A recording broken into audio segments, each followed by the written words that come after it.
बिस्मिल्लाहिर्रहमानिर्रहीम। अल्लाहुम्मा सल्लि अला सय्यिदिना मौलाना मुहम्मद व अला आलिहि व सहबिहि व बारिक वसल्लम।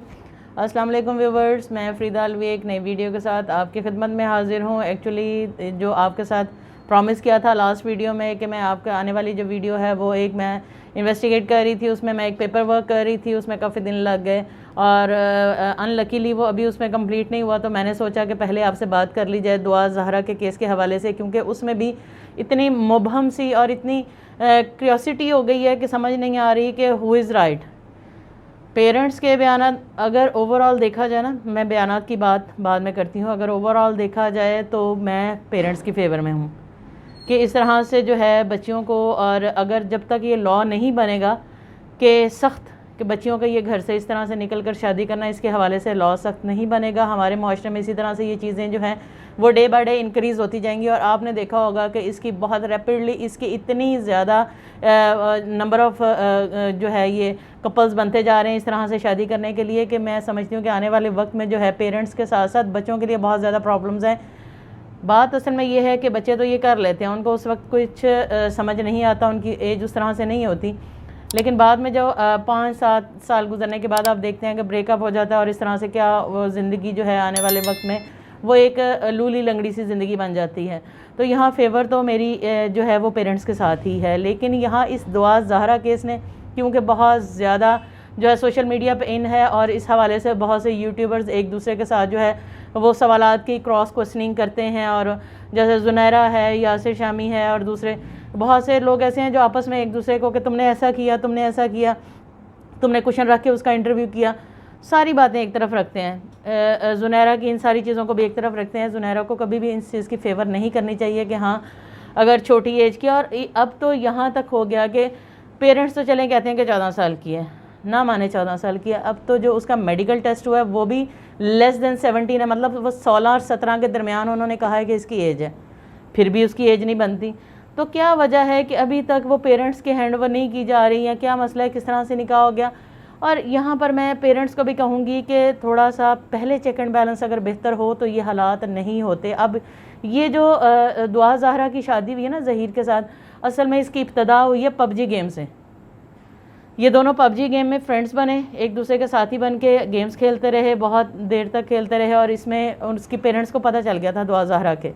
और दुआ ज़हरा के जब मदर को इस चीज़ का इल्म हुआ तो उन्होंने पबजी उसकी डिलीट करवा दी और उसको बंद कर दिया। उन्होंने किसी और गेम में जाकर एक दूसरे को फ्रेंड्स बना लिया, और फिर उससे वो इसी तरह से जो उनका जो रिलेशन था ना ये गेम्स के थ्रू जो है ना ये इंक्रीज़ हुआ है।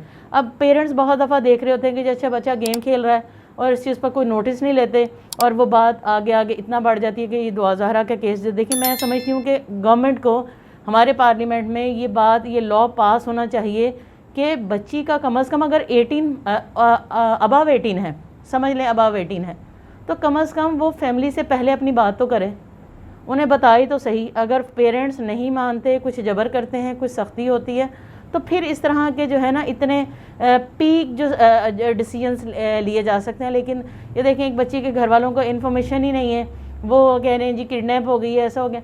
और यहाँ मैं पेरेंट्स से भी कहूँगी अब उसको वापस ला के उन्होंने क्या करना है। अगर बच्ची अब दूध पीती बच्ची तो नहीं है, चलें 14 लगा लें, 15 लगा लें, अब जब वो माँ और बाप को कोर्ट में देखती है तो उसकी डेफिनेटली अगर वो थ्रेट में भी है तो वो उस वक्त तो अपने पेरेंट्स के साथ हो जाए। उसको इतना ही थ्रेट है कि वो कोर्ट में जो है वो उनसे मिलना नहीं चाहती, उनसे बात करना नहीं चाहती, और पेरेंट्स कहते हैं नहीं हमारी बच्ची की जान को ख़तरा है, हम इसको लेना चाहते हैं।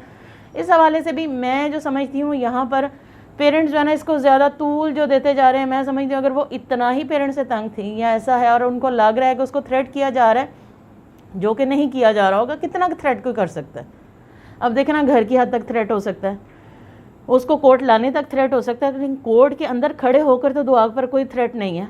वो तो अपने बाप और माँ और उसकी फेवर में बात कर सकती है और कह सकती है कि मुझे यहाँ पर, और जितना मीडिया ने आज़ादी दी है ना, वो बच्ची इतनी थ्रेट में, जो बच्ची इतनी पबजी खेलती है ना वो इतना थ्रेट में आने वाली नहीं है। वो तो गोलियाँ चला चला के ना बड़े ब्रेव हो चुके होते हैं। और आप लोगों को पता होगा कि पबजी के हवाले से बहुत से और भी क्राइम केसेस जो हैं वो पहले भी मैंने भी इसकी रिपोर्टिंग की और बहुत से केसेस हो चुके हैं। अब जो बच्ची इतनी पबजी खेलती थी, इतनी हर वक्त गोलियों की मार धाड़ ये वो हर चीज़ करती थी, वो इतनी इनोसेंट तो और इतनी जो है वो नहीं हो सकती डरपोक कि वो कोर्ट में जज साहब भी हैं, वकील हैं, माँ बाप बैठे हैं और वो उनसे धमकी की वजह से डरी हुई है।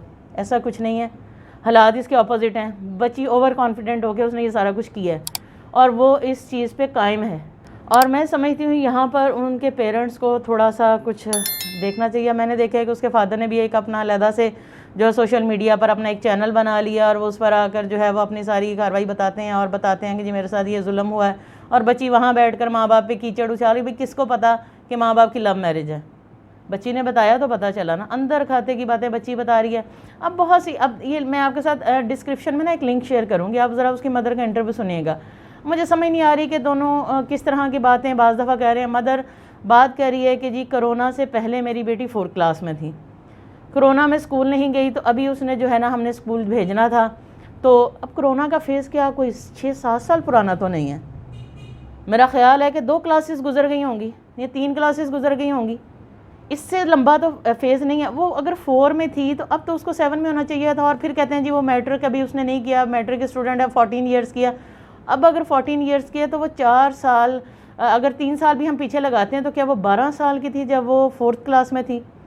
कुछ चीज़ें ना बड़ी गड़बड़ सी हुई हुई हैं। कुछ चीज़ों को देखकर समझ नहीं आ रही कि क्या सिर्फ फेम और इन चीज़ों को हाईलाइट करने के लिए हमारे कुछ यूट्यूब के चैनल्स पे भी एक दूसरे से, हालांकि वो आपस में अच्छे रिलेशंस हैं, लेकिन एक दूसरे पर जी आपने ये क्यों क्वेश्चन किया, आपने ये क्यों किया, जुनैरा ने कर लिया या यासिर ने कर लिया, जिसने भी कर लिया, जो अपनी रियलिटी सामने दिखा रहा है। मैं पेरेंट्स से ये रिक्वेस्ट करूँगी, इज़्ज़त बचाने का तकाजा यही है। मुआशरे में इस चीज़ों को जो है जो इस तरह की अगर केसेस हो गया, उनकी बेटी ने ये कर लिया, तो उसको उसके हाल पे छोड़ दे। भाई बच्चे अब कई सुसाइड करके भी तो मर जाते हैं, समझ लें कि वो उनके लिए नहीं है। इतनी बदनामी से बेहतर है कि वो यही समझ लें कि दुआ उनके लिए नहीं रही, वो नहीं है दुनिया में उनके लिए। वो 2 बेटियां जो हैं उनकी इज़्ज़त बचाएं। अब कल को ये इतना ज़्यादा हाईलाइट कर दिया उन्होंने इस चीज़ को, और इतना ज़्यादा अपना चैनल बना के भी इतनी चीज़ें जो हैं वो कर रहे हैं कि आने वाले वक्त में उनकी जो बेटियां 2 घर में हैं, बेशक वो बच्ची हैं, लेकिन जब वो बड़ी होंगी उनको बहुत सी चीज़ों का सामना करना पड़ेगा। कोई इनको सही कहेगा, कोई ज़हीर की फैमिली को सही कहेगा, और ज़हीर की फैमिली को मैं कभी भी सही नहीं कहूँगी। मैं समझती हूँ कि हर घर में बेटियाँ होती हैं और लड़के वालों को भी ये ख्याल करना चाहिए।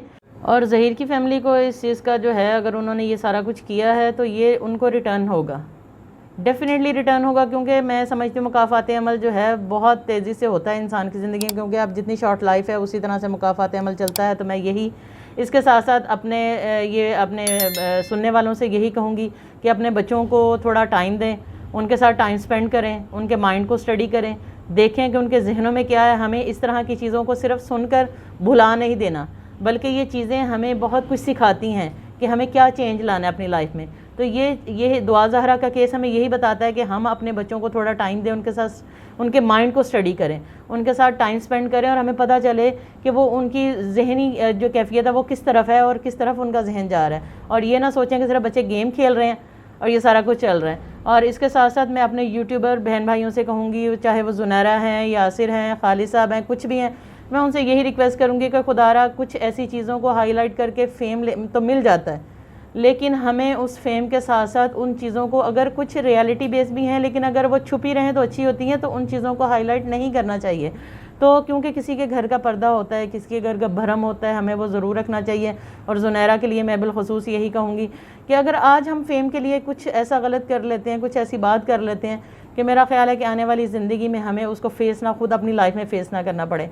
और यहाँ दुआ ज़हरा के पेरेंट्स से यही कहूँगी कि खुदारा इस चीज़ को अब छोड़ कर उसको ये समझें कि वो उनकी ज़िंदगी में नहीं थी। बाकी जो 2 बेटियाँ उनकी लाइफ को बेहतर करें, उनकी तरबियत पर फोकस करें। यकीनन दुआ की भी तरबियत उन्होंने करने की बहुत कोशिश की होगी, कर रहे होंगे, लेकिन जो कमियां रह गई हैं वो दूसरी बच्चियों में ना हो, उस चीज़ को छोड़कर, क्योंकि आने वाले वक्त में ये बहुत प्रॉब्लम क्रिएट होगी उनकी बच्चियों के लिए, छोटी बच्चियों के लिए। जब वो सोसाइटी में मूव करेंगी उनको इस चीज़ों का जवाब देना पड़ेगा, और वो इस चीज़ को लेकर, जैसे उसकी मदर ने खुद कहा कि बच्चियाँ बहुत परेशान हो जाती हैं, डरती हैं और इस चीज़ से, तो उन बच्चियों का आप सोचें, इसको छोड़ दें। कभी ज़िंदगी में भूली भटकी आई तो इसको ज़रूर अपने सीने से लगा लें, लेकिन अभी अपने इस चीज़ को अपना चैनल पे और इस तरह से करके अपनी लाइफ को डिस्टर्ब ना करें।